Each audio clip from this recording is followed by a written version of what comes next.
Statistikalar shuni ko'rsatadiki, xalqaro statistikalar eko farzandli bo'lish jarayoni statistikasi 35-40% ni tashkil qiladi. Albatta, bu degani 10 ta odamdan atigi 3 tasida homiladorlik bo'ladi degani. Bu birinchi bosqichda. Shunda ham hamisha bir urinishda emas. Shunaqa bo'lishi mumkinmi? Albatta, bir urinishda bo'lmaydi. Ayrim holatlarda homiladorlik bo'ladi, yuzaga keladi, tekshirishadi, testlar положительный, oilalar baxtli bo'ldi. Lekin homila bo'ldi degani bu homila farzand tug'ildi degani emas.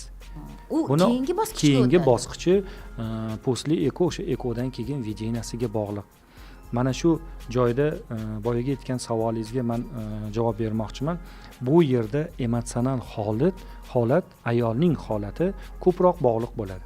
Ya'ni albatta bu yerda tushkunlikka tushish, g'azablanish, biron bir depressiv holatlar yo oilasidagi notinchliklar, bular emotsional holati gormonal statusga ta'sir ko'rsatadi.